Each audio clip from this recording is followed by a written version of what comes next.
Ang pinakaunang hakbang upang maiwasan ang pagkakaroon ng sakit at peste sa mga itik ay ang pagbili ng mga itik sa pinagkakatiwalaang papisaan o hatchery o mag-aalaga.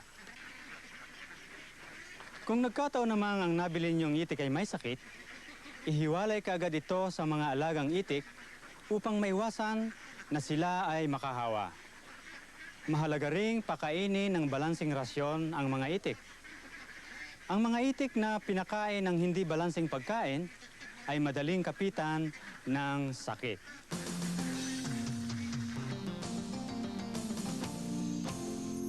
Ang sakit at peste ang nagiging dahilan ng pagkalugi sa itikan. Kaya nga upang maiwasan ito, kailangan ang masusing pag-iingat. Ang mga sakit ng itik ay maaaring nakahahawa o hindi. Ang mga nakahahawang sakit ay yung bunga ng virus, bakterya at fungi. Samantalang ang di nakahahawa naman ay yung dulot ng kemikal na pagkalason, maling pagpapakain at maruming kapaligiran.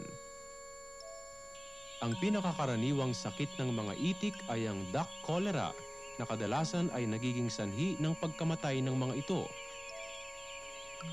Ang duck cholera ay bunga ng microorganism na Pasteurella multocida na nakukuha ng mga itik mula sa maruming pagkain at inumin.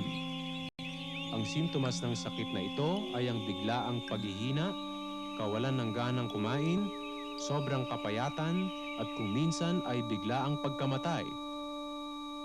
Ang gamot para dito ay antibiotic at sulfa drug therapy.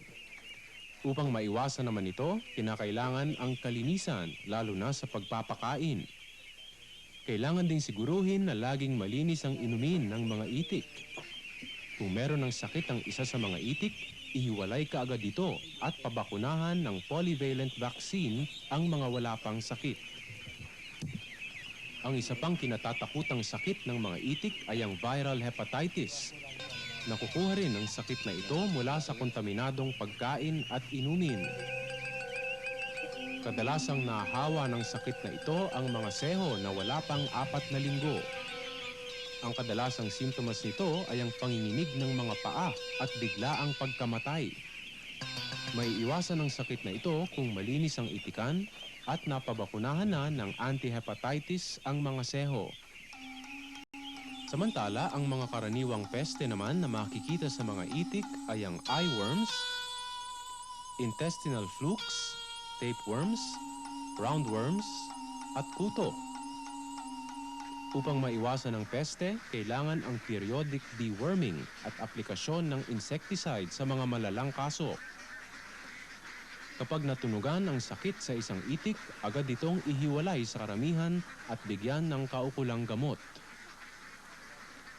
Sa pangkalahatan, maaaring maiwasan ang sakit at peste kung kukuha ng mga seho sa mapagkakatiwalaang hatchery at papanatilihing malinis ang itikan at ang paligid nito.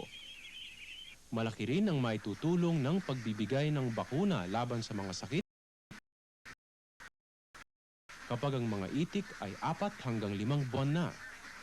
Huwag kaliligtaang magbigay ng antibiotic, vitamin, mineral 3 araw bago at pagkatapos ng pagbabakuna.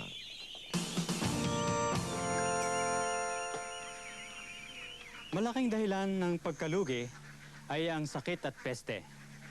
Kaya nga, kung nagkataong nagkaroon ng sakit at peste ang inyong mga alaga, huwag mag-atubiling makipag-ugnayan o sumulat sa National Animal Disease Diagnostic Laboratory, Bureau of Animal Industry, Department of Agriculture, Diliman, Quezon City, o saan mang laboratorio na may kakayahang umeksamin sa sakit ng itik at nagbigay ng lunas dito.